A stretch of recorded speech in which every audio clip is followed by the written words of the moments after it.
Good morning, British and American enthusiasts. There are students and there are some people who follow this who I'm not sure who they are. Some of them are strangers, some of them are acquaintances. Today we're going to talk about the American Civil War, the most important event, arguably, in American history. We'll discuss why that's the case in a little bit. And I want to talk about Canada for a few minutes before I get into that, and then we're going to close the lecture with a little discussion about the original inhabitants of the New World, of what was called the New World, North America. We did talk about them briefly when we talked about Columbus earlier, but I think it's important to come back to them because they are a constant influence on the development of the American identity, and sometimes it's because of contrast, and sometimes it's because Americans are imitating, whether it's consciously or subconsciously, that they are incorporating aspects of Native American culture into their own culture in the same way that the natives were profoundly affected by the presence of Europeans. So at the beginning of chapter 6, in fact, we skipped over this a little bit when we were talking about things last week. But there is this moment, actually it occurs right after the Civil War, where America has been restored to its normal consolidated shape. And so it starts continuing to move west and continuing to develop. And there's a possibility too that it will start moving north. And when they purchase Alaska from Russia, there is a possibility that there was a war in 1812 where America and the British again sort of struggled for control of North America, and the British succeeded in throwing back the American invasions, and the British were unable to retake America, so things kind of returned to the status quo. So what you have is British North America in Upper Canada and Lower Canada, which is Quebec and Ontario now, where I'm from. I'm from Ontario, and I lived in Montreal for 4 years when I was younger. And that northeast was developing at the same time as the Americans were developing in the southeast and in the northeast. And both cultures started moving west. We talked about railroads last class, and basically both countries raced to the sea, and Canada successfully connected the west coast to the east coast, and started to turn itself into an actual country. And so it was actually called a dominion. It was the Dominion of Canada until after World War II. So the first 80 years or so, it's still part of the British Empire, but it has a separate identity, and that status was called Dominion status. So Canada was a very successful example of a colony, step by step transforming into its own country. It's only in my lifetime that the final, legal and political connections have sort of been severed. We still have the Queen on our money, for example. So Canada has always been a bit of a contrast to American culture, but at the same time, intimately connected and overshadowed by America. I'm sure Koreans can identify with that, as this Chinese culture is kind of a monolithic culture that overshadows everything in East Asia, just by its size and its long history and its rich culture. And that's sort of the way America has been for us as well. So we have this, Canadian culture being created by resistance on the one hand to America, and in some cases imitation, a lot of cases imitation. That's why lots of people, since I came to Korea, it's kind of a 50-50 guess. Probably they would normally assume that I'm American, even though I'm not, because I look fairly American, although my identity is not. So there is this act to consolidate British North America into a new place, the Dominion of Canada. And this is in response to the purchase of Alaska and the movement of the American nation from the East Coast to the Pacific. So this happens in 1867, and that's described in the textbook. I won't go into too much more detail. The probably the most distinctive thing about Canada is its, the fact that Quebec exists, and that there's a French nation and an English nation that were combined successfully over time to create something we identify as Canada. And that relationship is, to me, it's the best thing about Canada. There's lots of different opinions about it. I'm not going to go into them because it's complicated. But basically, we are a bilingual nation, and I think it from a cultural perspective, don't get into the political or social or financial aspects, but just in terms of diversity, it just adds another level to the history of Canada. When you study history in Canada, you sort of start with the French development of Canada, and then there's like an English aspect that joins when France loses control of Quebec, and then you have like these parallel cultures interacting with each other from that point onward, from 1763 onward, after the Treaty of Paris. We talked about that too. The effect on the United States was to create the American War of Independence, and the effect on Canada was essentially to create a new nation. Because the War of Independence caused British loyalists to move to Canada, which balanced out the population. So in effect, the War of Independence, the American Revolutionary War, caused a revolution in America that created a country, and its secondary effect was migration of British loyalists to Canada, which created a second nation. So we have the Americans to thank, I suppose, for the development of Ontario and the balance between the English and French cultures that created Canada in the first place. It's a very complicated story. I'm reducing it. I'm simplifying it for you, but that's enough for our purposes. In the book, there's our official national anthem, which has an English version and a French version and a translation from the French, because if you read the French, you don't really understand exactly. It's not the same. It's not a direct translation. So there's an English translation of the French version too, which is different. Okay. Now, in nation building, one of the things that younger countries, newer countries that like Canada and the United States have to deal with is the fact that they don't have a long, rich history to rely on in terms of being able to unify it. So they have to use different strategies. But one of the classic strategies, right, other than all the conventional political and military and social practices, like the things that Henry VIII did, or that the unification of Scotland and England did through political means, is to use a cultural background and identify certain figures that will represent qualities that you think are present in your culture. So in the case of the British, one of those people is Robin Hood, and another one is King Arthur. We discussed King Arthur at some length. He's based on a person that may or may not have existed, but probably did.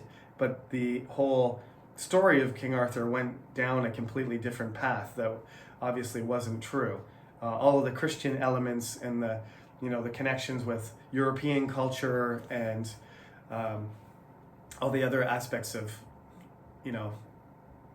connection between Norman and Anglo-Saxon and subsequent groups of people, all those things are created. They're fabricated.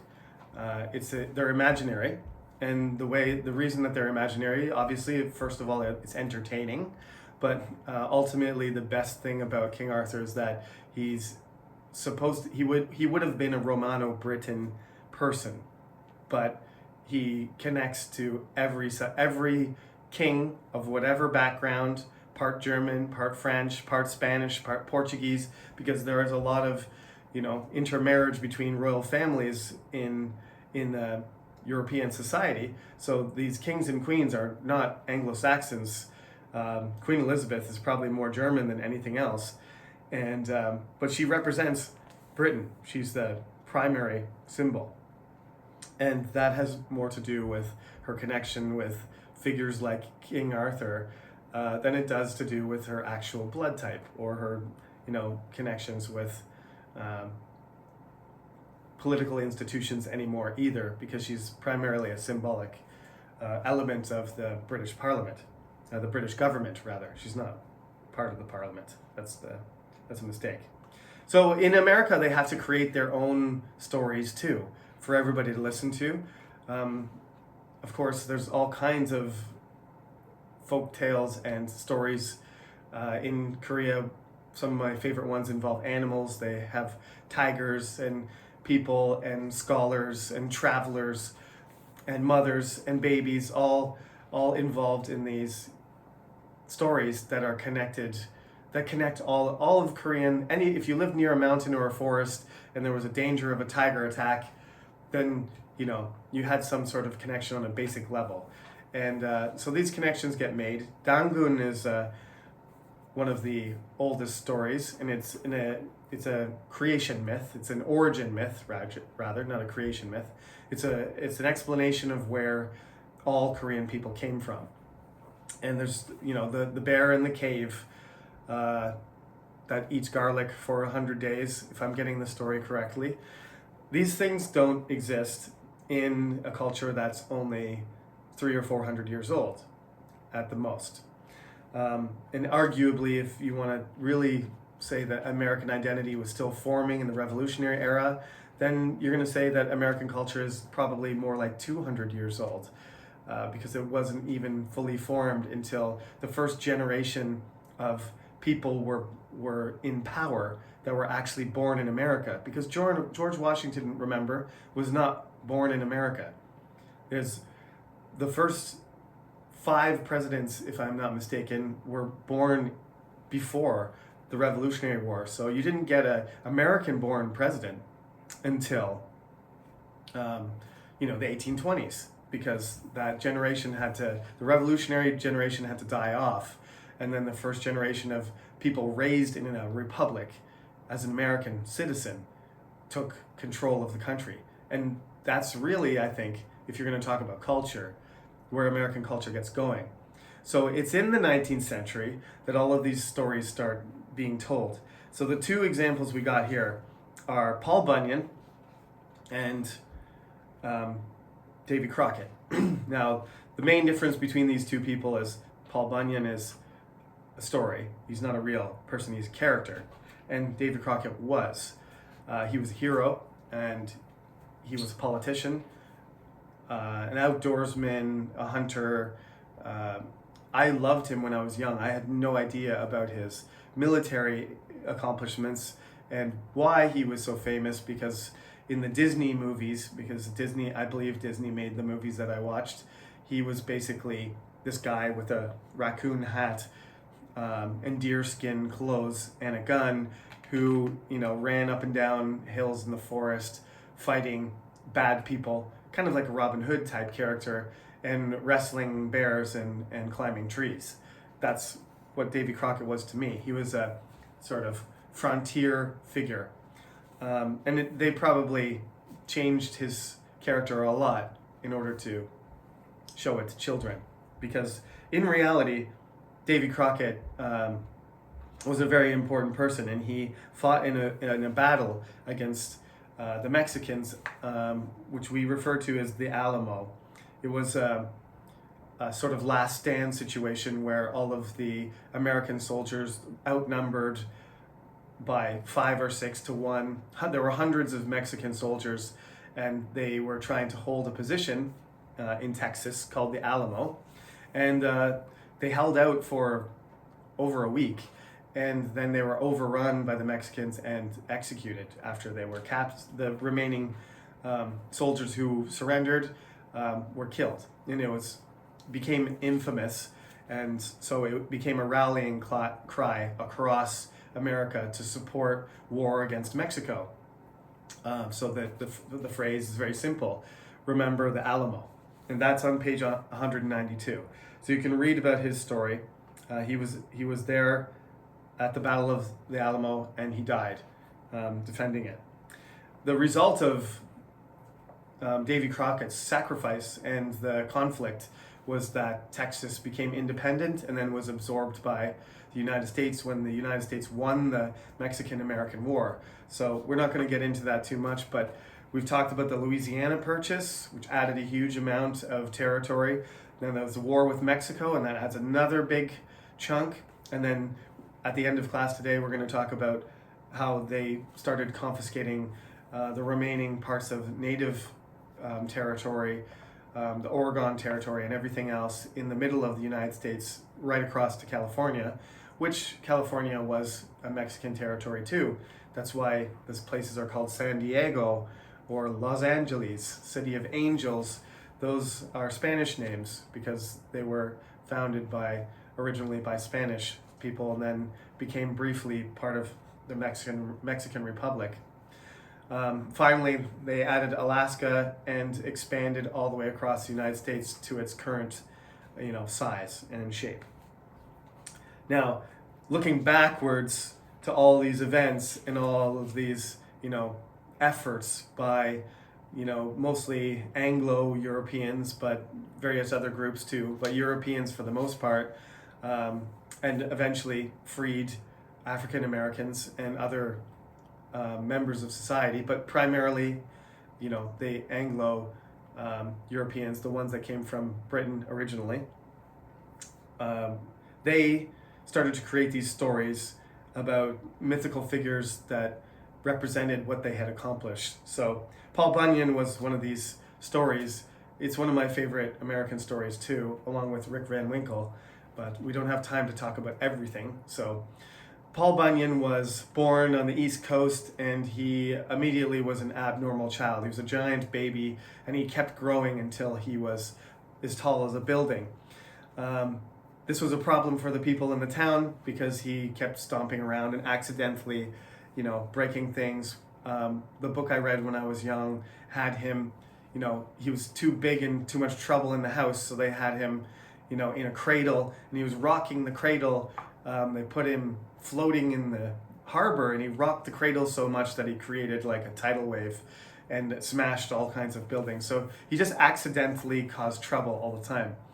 Usually in class at this point, I take a break and we watch the Simpsons version of this episode. So if somehow we can find a way to watch some of this, I might try and show it to you on Zoom, or I'll put a link to it so you can see at least some scenes of it, so you can see like some visualization, because as some students said, they want to be more interested in this lecture, and that's normally, some media is normally present in this class, so I am going to add this to the class in the next couple weeks as we wind down towards the exam.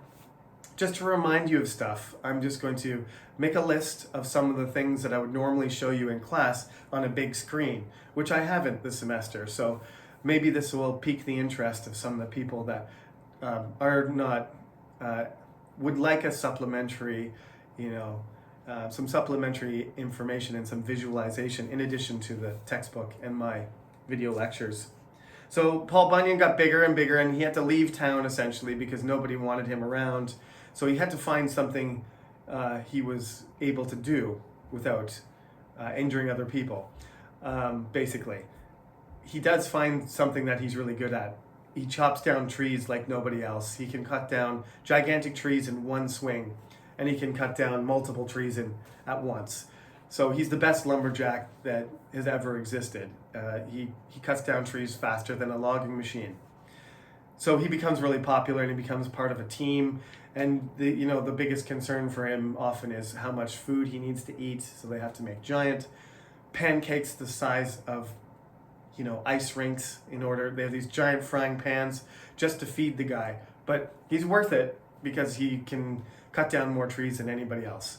So he makes his way westward, and as he goes, he has adventures. He carves. He's lonely, so he carves an ox out of the mountain and creates this friend of his, and then magically there is life breathed into it, and it gets cold in the winter, so it turns blue.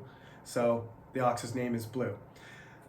He goes across, he affects everything. As he goes across, he affects the landscape. So where he chopped too many trees, there's desert, because he deforested the entire, area in the western, I guess it's the south, Texas, Arizona, Nevada, where the desert is. That's because Paul Bunyan cut down too many trees, not because it's a natural desert. We know that's not the case, but this is part of the story. When he was there, he was crossing this barren area, and he got tired and he dropped his axe. And when he dragged his axe across the ground, he created the Grand Canyon. Right? All these things are landscapes that are attributed to Paul Bunyan in the story. So I would like you to know about those two people. There's a short description, of course, on the internet you can find. These are old stories, so they're free. You can just search for them and you can read the whole thing. And maybe we'll get a chance to have a peek at the Simpsons version at some point as well. Now, the next part in the textbook 193 is the war between the states. This is how it's described by people. I was watching this when I was writing this book, just watching the History Channel, and there was a segment with experts on the American Civil War, and they were asked to describe the war in one word. So some of them are very positive, and some of them are very negative. The variety of opinions is incredible, and that's probably why there was a civil war in the first place, is because there was too many differing opinions and they felt very strongly about them. So that's still the case, generations later, that people still disagree. So this is what they say: freedom sounds good, bloody, that's terrible, and that's true. Heroic, fortunate, I'm not sure where that person was going with that word, really. Unintended, so accidental. Unfinished, that's a great one, that's my favorite. Or tragic, right? So there's a really, really broad range. These are not synonyms. These words don't mean the same thing. Some of them are positive, some of them are negative, some of them are sort of descriptive in the sense that they're, surprising or neutral. Just describing that it's like unfinished is my favorite one, because it's not saying anything except that we don't know, even though it happened 160 years ago. So that's the problem with talking about this is it's much more complicated than I'm going to describe it. And there should be a whole course on the Civil War if you really want to know about it. It's like World War I or World War II or any of these great conflicts. There's so many things going on. The only things I'm going to tell you are the things that I want you to remember for the test. But if you really want to know the details, you need to read a lot, and you need to watch some stuff and listen to some other people, not just me. There's some canons there. There's a lot of things about the war. It's a revolution in itself, because there's new technologies happening, and it's a life or death struggle. This is what happens. Essentially, the states are arguing about slavery and whether slavery should expand. The states in the North aren't actually trying to remove slavery completely. That's not what happened. Abraham Lincoln, even though that's what he wanted to do, wasn't even trying to make the slave states in the United States, the southern states that had slavery as part of their system, he wasn't trying to take those rights away to own slaves. What he was trying to do was, what they were all trying to do, including Lincoln, was make sure that it didn't expand, that there was no new states and territories that also became slave states. And part of the reason for that is related to the Electoral College and the Senate and the way the Constitution was written. For the most part, again, the first 5 presidents were from the South. mostly from Virginia. If I'm not wrong about the number, this is not something you need to remember for the exam. But George Washington, Thomas Jefferson, these are Virginia plantation owners. They own slaves, and George Washington frees his slaves. But I mean, they are hypocrites in a way, and that the whole Constitution and the whole society is sort of built on hypocrisy. This idea that everybody's free except some people, or those people are not real people. This is what we talked about when we talked about slavery. It's a fundamental problem, and sooner or later it was going to have to be resolved. So this is what happened, is that the slave states said, well, if you're going to limit the franchise to us, and we can't have new states that are slave states, then our way of life, our social system, our economic system is going to lose power. And eventually all of the other combined states are going to vote against us and have more representation, and we won't be able to defend our rights. So if you're not going to let us expand slavery to new areas, then we're going to make our own country. Okay? It's not about state rights, although that's what lots of people claim now. It's all part of this thing called the lost cause, that what the real struggle was about states having the power to, manage their own social and economic system and political systems. But it wasn't, because as soon as those states made a new country and they all agreed, they gave all the power to their new federal government. So they created a new United States called the Confederacy, a second country. And they had a president, and they had a general. Jefferson Davis was the president, and Robert E. Lee was the main general. There were other generals, but Robert E. Lee rose to the top, and nobody else ever became effective enough to really represent in any way the military command as well as Robert E. Lee. So he became eventually the sort of overall commander, although at first that wasn't the case. Anyway, this consolidation of these southern states into a new country created a new federal system, and the state rights were subjugated to the new federation. So we end up with the same thing. The states had to give up their own decision, their own power to the main government. So that's not what it's about. If that's what it was about, they wouldn't have created a new country altogether and then followed the leader. Jefferson Davis had just as much power as Abraham Lincoln, if not more. For example, when they were running out of men to fight and people didn't want to volunteer anymore, they imposed a draft, which means you have no choice. They just choose you, and if you're physically fit and you're not a necessary individual for another role in the conflict, then you have to go to the military. That's something that countries do. Korea has military service. You don't get to say no because you live in Chungcheong, and Chungcheong doesn't send people to the military service. It's a national thing, right? So there's not a defense of state rights here. That's not the case. What it is about is keeping the slave system going and not losing political power to maintain that social and economic system against the expanding size and influence of the rest of the United States. So they secede.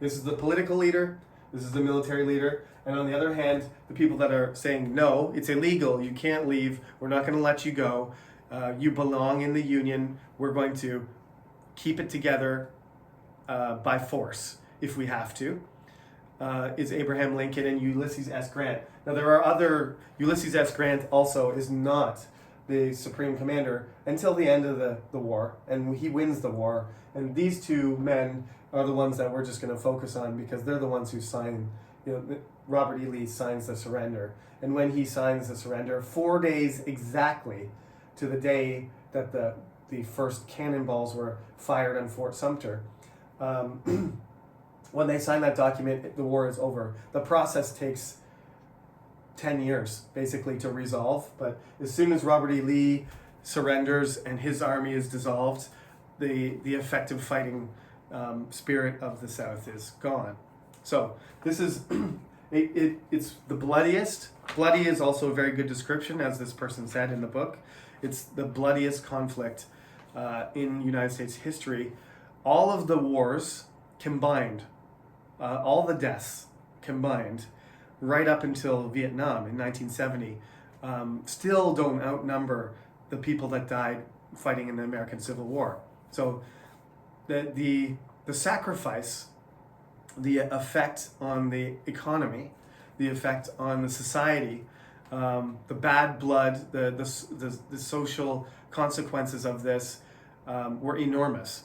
During the 10 years that included the Civil War, from 1860 to 1870, the economy of the North of the Union expanded by over 60%, and the economy of the South contracted by a similar amount. So there, although the North had a better economy and it was basically more industrious, and the South was an agriculturally based plantation slave economic system, which produced resources and sent them abroad for the most part to be sold in foreign markets and in the North to be manufactured, the gap expanded. One economy got even bigger. It was already wealthier, and the consequence of the decade involving the American Civil War was to even further increase this gap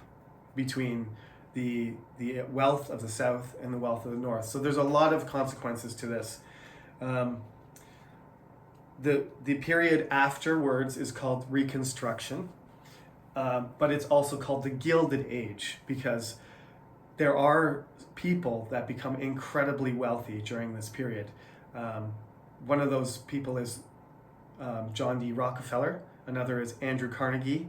The Vanderbilts, the Stanfords, the railroad tycoons, the oil and steel manufacturers. These guys become fabulously rich. They're the industrialists of the late 19th century, moving into the 20th century, and they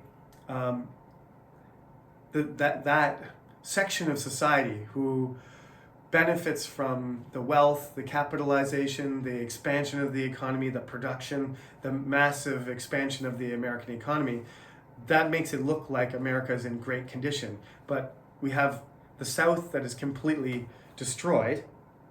In the book, there's the quote by William Tecumseh Sherman, the second in command to Ulysses S. Grant, saying its glory is all moonshine, which means it's fake. It's not real. People think it's great to fight, and it's actually a horrible thing. Moonshine is actually alcohol that has not been professionally made. It's something that somebody made at night in their bathtub, illegally probably.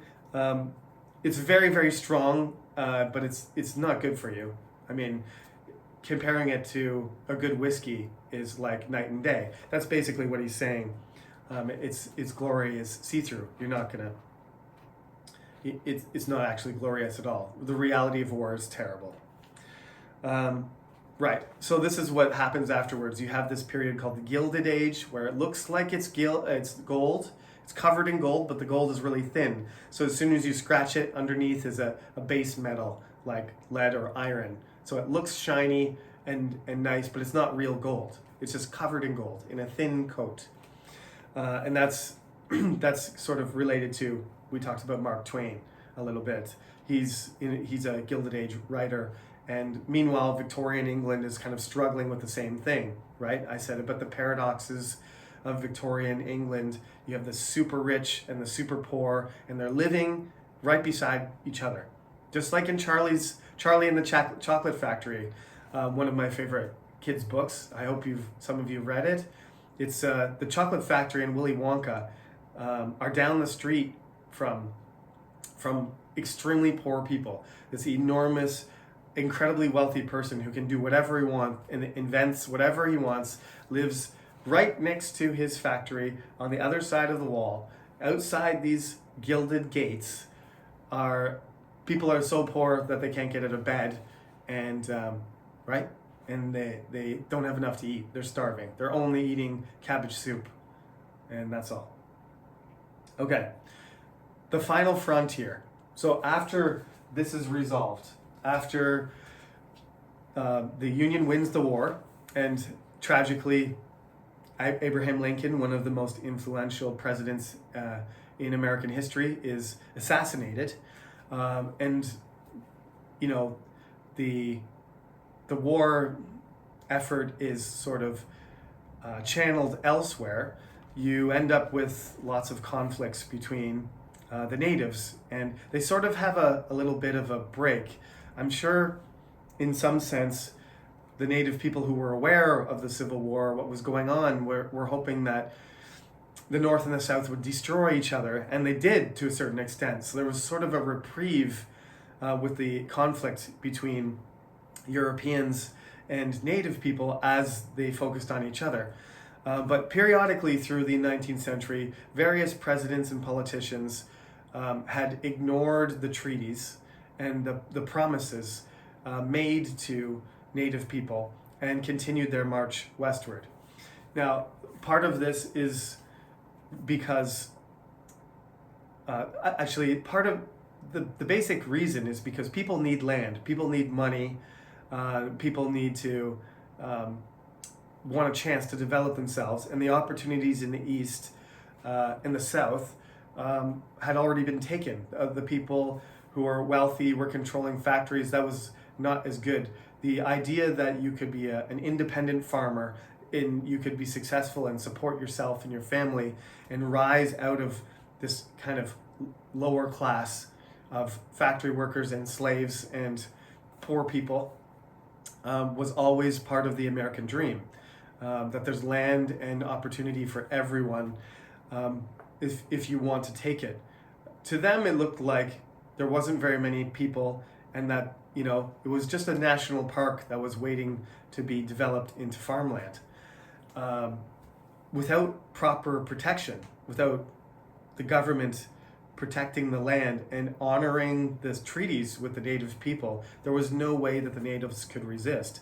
Obviously, the American military was not really, especially when the native people sometimes attacked settlers and Europeans who had gone on their land to try and remove them, the military wasn't very keen on helping them. They would be more likely actually to protect the Europeans than to do what they should be doing, which is keep the Europeans out of the native territories. So this problem just kept occurring over and over again until the native people either fought or were removed from their land. They really didn't have much of a choice. So this is where the final frontier comes in. The gold rush and all of this westward expansion combine. You'll have to read some of this in the book. It's from page 197, moving forward all the way to 203. There's some more detailed explanation of how this process goes. One of the justifications for this expansion was that they had to create a new nation, and that's why the original colonists came from England. They didn't know it, but they had a destiny. They had this purpose. It's manifest destiny, which manifest is a great word because it just means it's there. You don't have to explain it. It's just, that's how it happened. The Mayflower came across, it encountered a storm, it blew it to a new place, and then you end up with, Massachusetts and New England. And Virginia develops because, they commercial interest and discoveries and disease wipes out most of the native population. So it's kind of unoccupied land, actually, because unintentionally, all of these diseases killed over 90% of the native population. So they were unable to sustain most of their villages and their territory anyway. So it looked to everyday colonists and Americans and settlers like that land was unoccupied. So they kept, some of them had evil intentions and some of them didn't, but many of them believed that it was their destiny to create the greatest nation on earth. And the only way to do that was to take the land and develop it they refer to this as also the white man's burden. It's a common Victorian idea as well, that Europeans were more advanced and that it was their duty to develop this land properly, because the natives were just letting nature, do what it normally did, and they weren't, imposing their civilization. That's not actually true. Native people did have all kinds of innovations, but they and technologies and techniques and strategies and culture and everything. They had all kinds of aspects of civilization, just not the way that the Americans were recognizing development. Now they thought railroads and cars and roads and buildings and churches and all kinds of other things, factories and smoke, that is a sign of civilization. Not that everything looks beautiful and there's animals and people and harmony between humans and nature. That's not how they saw civilization. So this is what happens. The native people they don't have the numbers, they don't have the political influence. One of the most tragic stories is the case of the Cherokee, and this is what as described. I do describe the Cherokee, I believe, as one of my groups. Maybe I didn't. They should be. They're one of the most famous ones. This is why I always talk about this. In the book, you'll be able to read about the Arawaks, which we already talked about on page 207, and the Iroquois, who were they were allies of the English before America was, destroyed the relationship between them. But they fought against the French with the British and the English. The Algonquin, who were friends with the French. The Sioux, who were a famous group. The Cheyenne and the Sioux were the group that fought the famous battle that we refer to as Custer's Last Stand, where they massacred an American army. This is after the Civil War, and the result was that the Americans sent more soldiers and they had to retreat. So the Apache, you're probably familiar with the Apache because the helicopter is very famous, and all these there are dozens, hundreds even of North American tribes. So these are actually kind of super groups, not small individual tribes. They're language groups or regional groups. But I want you to get an idea of what characteristics they had, right? And how they adapted and how they affected the dominant culture of the Europeans. I mean, their culture was dominant first. So the early settlers learned how to cultivate different types of corn and beans and other crops, and how to live through winter, and all of these techniques, planting techniques, harvesting techniques, how to track and hunt, and how to, they learned all kinds of things from the natives. They copied a lot of their techniques, and without their help and without imitating them, they wouldn't have succeeded. But that was when the native culture was dominant and there was less. But as the population increased, of course, the Europeans brought their own technology, their own behaviors and techniques, and the natives were forced to either adapt to them or disappear. So the Cherokee were one of the groups that did a very good job. They created their own language, written language, and they assimilated more than any other, perhaps I would say. Arguably, they became more American than any other native group. But nonetheless, the people in Georgia wanted their land. And so the president at the time, Andrew Jackson, was insistent about not interfering on the Cherokees' behalf. So when the Georgia, the state of Georgia decided to evict them from the land that they had signed by treaty, they just rounded up all of the Cherokee chiefs and their leaders and the people, and then they marched them out and sent them west. And that event is called the Trail of Tears, which is referred to on page 215. One of the most tragic events in the whole sequence of tragedies, in starting with Columbus, in the last 500 years for the Native American people. Like I said, none of those original Arawaks that encountered Columbus survive, and very few many of these other tribes survived either. So it is there is a picture showing you all of these names. It's very small in the book, but you can see that's how many individual groups, not even individual groups, regional groups there are, and the ones in larger text were more influential, like the Cherokee, the Shawnee, the Cree, the Sioux, the Cheyenne, the Blackfoot. These are famous native groups of people that were very influential and affected American history profoundly. So I need you to do a bit of reading because we're already creeping up on 45 minutes, and I think that's long enough for one lecture and enough material. But I need you to read through chapter 6 from the beginning to the end in order to get a good picture of the things that I've described today. Our last quiz is on Thursday, so this is the material, last lecture and this one. This is all the material I'm expecting you to know, and the quiz will be 10 questions as usual.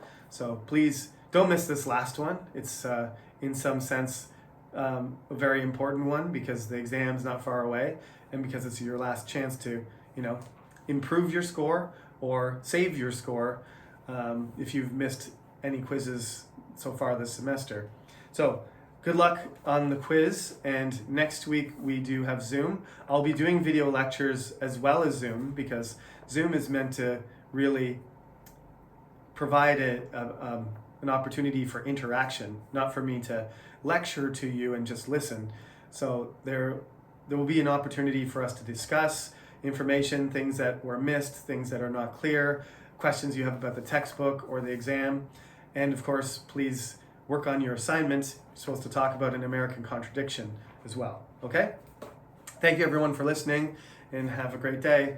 I will see you soon when the next chapter begins, chapter 7.